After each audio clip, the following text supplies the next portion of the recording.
धर्म में कई ऐसी पौराणिक कथाएं हैं जिनके विषय में जानना बेहद रोचक हो सकता है। इन्हीं में से एक है शनिदेव और भगवान शिव की कथा। कहते हैं यदि मनुष्य का समय खराब हो तो उसे राजा से रंक बनने में समय नहीं लगता, किंतु क्या आपने कभी सोचा है कि देवों के देव, नाथों के नाथ महादेव का समय भी खराब चल सकता है? जी हाँ, सही सुना आपने। एक बार भगवान शिव का समय ऐसा खराब हुआ कि उन्हें पशु बनकर इधर उधर भटकना पड़ा। वैसे आपको बता दें कि ये सब किसी और के कारण से नहीं, बल्कि शनिदेव के कारण से हुआ था। एक बार स्वयं महादेव शनिदेव की वक्र दृष्टि की चपेट में आ गए थे और उसके पश्चात जो हुआ वो हैरान कर देने वाला प्रसंग था। दरअसल शनिदेव लोगों को उनके कर्मों के हिसाब से फल देते हैं, इसीलिए उन्हें कर्म फलदाता शनि कहा जाता है।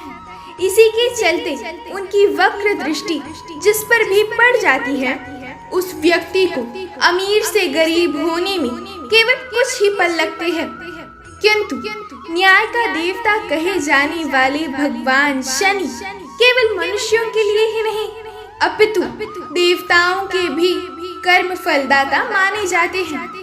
और इसी कारण से एक बार महादेव को भी उनकी वक्र दृष्टि का शिकार होना पड़ गया था, जिस कारण उन्हें धरती पर हाथी बनकर रहना पड़ा। अब आप सोच रहे होंगे कि आखिर ये सब हुआ कैसे।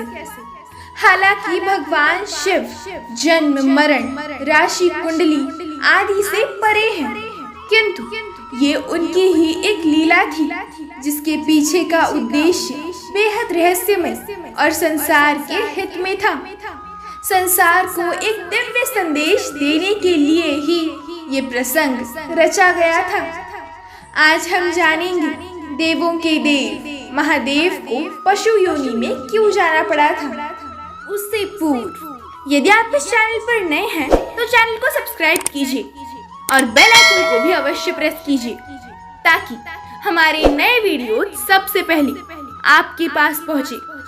तो चलिए शुरू करते हैं। एक समय शनिदेव भोलेनाथ से मिलने कैलाश गए।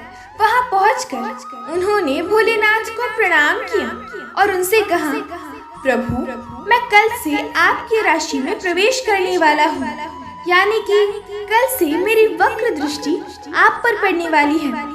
ये सुनकर भोलेनाथ आश्चर्य में पड़ गए। कुछ क्षण विचार करके उन्होंने शनिदेव से पूछा, कितने समय तक आपकी वक्र दृष्टि मुझ पर रहेगी? शनिदेव ने उनसे कहा, भोलेनाथ, 1.25 प्रहर तक मेरी वक्र दृष्टि आप पर पड़ी रहेगी। इतना सुनकर भगवान शिव चिंता में पड़ गए और शनिदेव की दृष्टि से बचने के लिए उपाय सोचने लगे। अगला दिन शुरू होते ही भोलेनाथ धरती पर पहुंच गए और वहां जाकर हाथी का रूप ले लिया। 1.25 प्रहर तक के लिए वो हाथी के रूप में ही धरती पर इधर उधर भटकने लगी। जब समय निकल गया तो महादेव ने सोचा, अब 1.25 प्रहर पूरा हो चुका है, अब मुझे अपने धाम लौट जाना चाहिए। शनिदेव की दृष्टि भी अब मुझ पर नहीं पड़ेगी। महादेव जैसे ही कैलाश पहुँचे, उन्होंने देखा कि वहाँ भगवान शनि पहले से ही उपस्थित है। शनिदेव ने भोलेनाथ को प्रणाम किया। भगवान शिव पहले तो मुस्कुराए और फिर उनसे बोले, शनि महाराज, आपकी वक्र दृष्टि का मुझ पर कोई असर नहीं हुआ, मैं बिल्कुल ठीक हूँ। ये सुनकर शनिदेव मुस्कुराए और बोले, प्रभु, कैसी बात कर रहे हैं आप? आपसे भला कहाँ कुछ छुपा है? आप तो मुझे न्याय का देवता कहते हैं। मेरी वक्र दृष्टि से आज तक न कोई देव बच पाए हैं और न ही कोई असुर। आज मेरी वक्र दृष्टि के कारण ही आपको मृत्यु लोक में एक हाथी का जीवन जीना पड़ा। मेरे कारण ही आपको देव योनि छोड़कर 1.25 प्रहर के लिए पशु की योनि में रहना पड़ा। इस तरह मेरी वक्र दृष्टि आप पर पड़ गई और आपको इसका पात्र बनना पड़ा। शनिदेव की न्याय प्रियता देखकर महादेव अत्यधिक प्रसन्न हुए और उन्होंने भगवान शनि को अपने गले से लगा लिया। आपको बता दें, केवल महादेव इकलौते ऐसे देव नहीं जिन्हें शनिदेव की वक्र दृष्टि का शिकार बनना पड़ा था, बल्कि एक समय उनकी ये दृष्टि भगवान श्री कृष्ण और प्यारी राधा रानी पर भी पड़ी थी। किंतु तब जो हुआ उसे जानकर आप आश्चर्यचकित हो जाएंगे। एक प्रचलित कथा के अनुसार जब शनिदेव ने अपनी वक्र दृष्टि श्री कृष्ण और राधा रानी पर डाली तो उन पर इसका बिल्कुल विपरीत परिणाम हुआ। दोनों ने ही बड़े प्रेम से इसका स्वागत किया। आमतौर पर शनिदेव की कुदृष्टि जिस पर भी पड़ती है उसका जीवन मायूसी और उदासी से भर जाता है। उस व्यक्ति के काम बिगड़ने लगते हैं। किंतु श्री कृष्ण के साथ ऐसा कुछ भी नहीं हुआ, बल्कि शनिदेव की कुदृष्टि पड़ने पर दोनों का तेज और अधिक बढ़ गया। यह सब देखकर शनिदेव हैरान परेशान हो गए।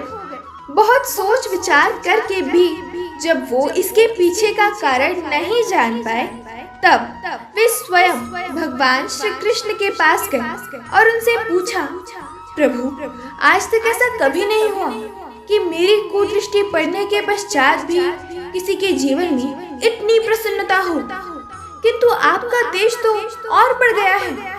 ये कैसी लीला है आपकी प्रभु? तब श्री कृष्ण ने मुस्कुराते हुए कहा, शनिदेव, आप कर्म फल दाता है, लोगों को उनके कर्मों के अनुसार दंड देते हैं।